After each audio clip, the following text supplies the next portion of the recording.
answers to life's questions? Can we successfully survive on Mars? What will happen to our galaxy? What will happen to our planet? I think most importantly. And I think that more than 200 years from now, we might have quite a lot of answers for those questions. I would say a life in future times, hopefully not taken over by robots. The next question is Apple or Android? I don't care. I use Android, but that's purely coincidence. The next question is the ability to fly or the ability to become invisible. I would say definitely the ability to fly so that I can get to the places that I want to go to much quicker. Jedi or Dark Lord of the Sith? I have seen the Star Wars movies, almost all of them. They're not really my cup of tea, but what I can gather, probably Dark Lord of the Sith. I always tend to think that villains in movies are much cooler than the good guys, so I would say Dark Lord of the Sith, because they're cool. Leon S. Kennedy or Claire Redfield as favourite character, and why? I feel like most people would say Leon, just naturally because I think he's had more screen time than Claire, so you've seen a lot more of what his character has to offer. And I think that Claire has only been cool in one game, and we only got to see like a side story of her in Resident Evil Revelations, and that didn't really give us more insight into how necessarily interesting or cool her character is, whereas Leon's character has been used in so many of the games now with importance, and it's not like Resident Evil characters have character development, it's just that Leon's character has always been more interesting than, say, Claire. Now, if you were to say Leon S. Kennedy or Jill Valentine, I would probably say Jill, because I think that she is a more interesting character and has been displayed as both an interesting character and a really cool character. I know she was possessed in Resident Evil 5, but you can't tell me that she wasn't epic in that, because she was really cool. And also Jill's gone through so many changes in the games, whether it's the remakes or it's the originals or her character style. She's just a really interesting character overall. So Leon out of the two, but Jill overall, she's really interesting. Vanilla scented candles or lavender scented? I'm not really big on lavender scented things. If something smells good and it's lavender, that's rare for me. I love vanilla. Vanilla scented anything is a win. It's a really nice, clean, fresh scent, and it's reminiscent of baking, cookies, cakes, and it's just a nice, yummy scent. It's used in hair care products, skincare, everything. It's so generally used that I think that most people find the scent of vanilla quite pleasing. Summer sun or winter snow? Now I'm trying to answer this question both, I think, from a practical perspective and an aesthetic perspective. Of course the snow is beautiful, but I don't go out in it at all. Absolutely at all. But it's not uncommon for here to be like 90 degrees. So I've been in both, and but I would still go with the sun, and that's just because you can get around much easier and everything still smells good, and you actually have the daytime, which you have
asking me on something I really know nothing about either of those franchises.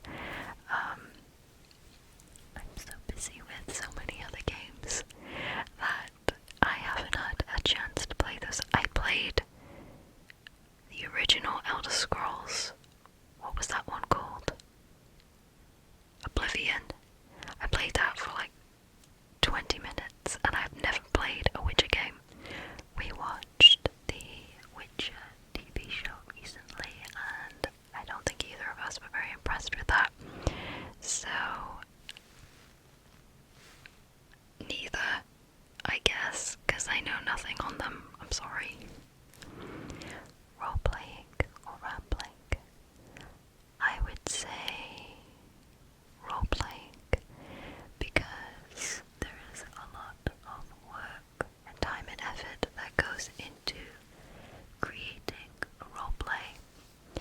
For me, a roleplay is never just sitting down and winging it. It's always lots of research and lots of things that I've looked into to help really boost the authenticity of the video. But additionally, another reason that I put so much time into my roleplays is to make them longer, because people tend to like longer ASMR videos, and so I feel like the more information that I provide, the longer my video will probably be. Let's see. Explore the ocean or space. Space. The ocean, to me, I feel like is a lot scarier than space. We know, again, still very little about the ocean, but more than we know about space.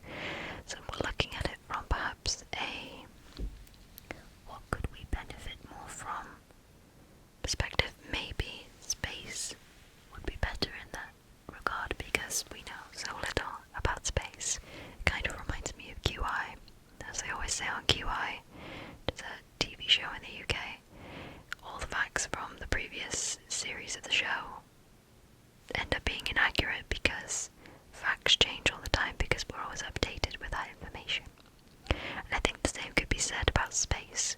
For as much as we end up learning, we always learn something new about what we just learned.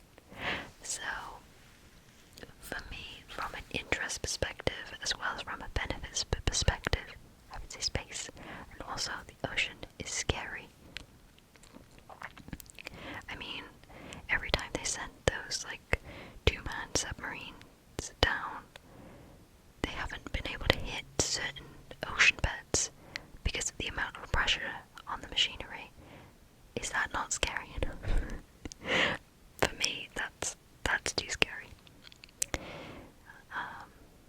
And I can't swim, so that's me done. Netflix or Amazon? I would say Netflix. I have browsed Amazon before, and I just feel like the layout and the content of Netflix is more my preference, so I would say Netflix for that reason. Music or movies? Both. Do I have to pick one? What happens to the other one? Does it disappear? Movies, because they have music in them. I'm stretching it. Meat or vegetables? That's a tricky question. That's such a tricky question from my perspective.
piercings. Both. I have both. One of each.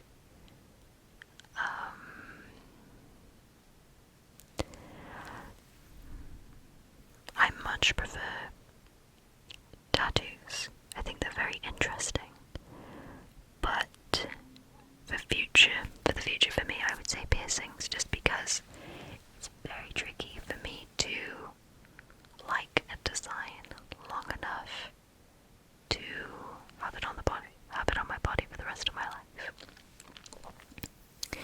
Peanut M&Ms or crispy? I read this question before I am answering this today. Do crispy M&Ms still exist somewhere? Because here they don't exist anymore. They have like hazelnut crispy or cream or something, and mint crispy, but they don't have the crispy ones.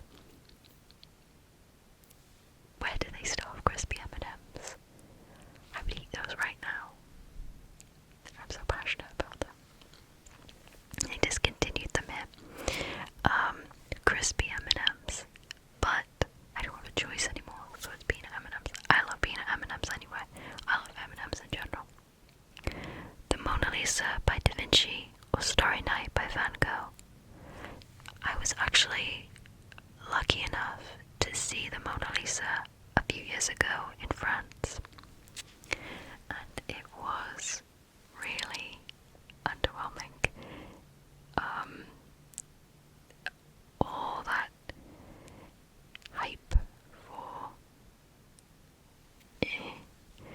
but Starry Night is definitely my favourite out of the two. Starry Night is just a beautiful painting overall, and I think it was the first painting shown to me as a child that made me interested in art. Everybody, I feel like, has been shown Starry Night as a kid. It's just a beautiful, gorgeous painting, and it's so interesting. So I would say Starry Night. It's a beautiful painting. Don't get me wrong, the Mona Lisa is a masterpiece, and it's beautiful, but it's not exactly the most interesting piece, in my opinion. Just my opinion. Cabin in the Woods or Tropical Bungalow by the Sea. A cabin in the woods sounds cozy, but if it's not on the lake, I kinda don't want it. That just sounds lonely. So I would take a tropical bungalow by the sea, in my opinion. Flaming Hot Monster Munch or Pickled Onion, another food that I love so much. Flaming Hot Monster Munch, they are the best crisps on the planet. Then again, Britain makes so many good crisps.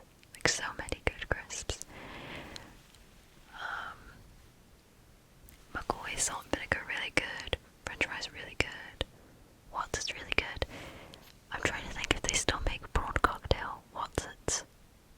I don't think they do. Those were good. Wheat crunchies are great.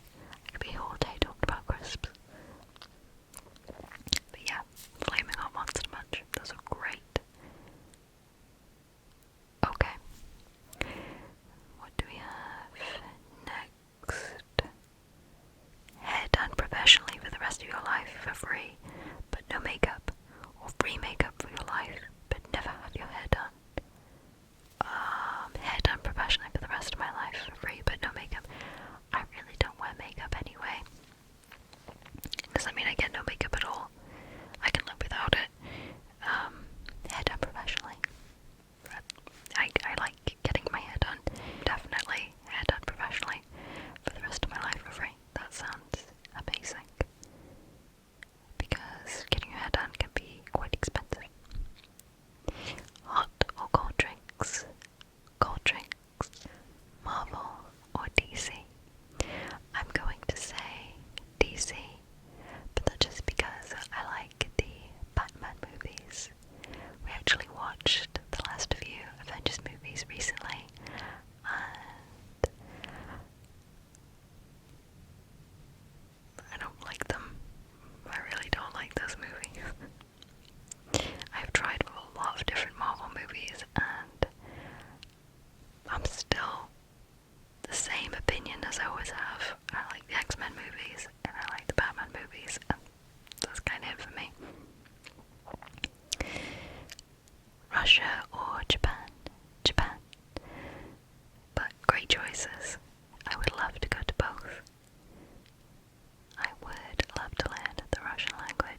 always think of Bernice because it's my favourite dog. Bernice and Retrievers. Yeah, those are two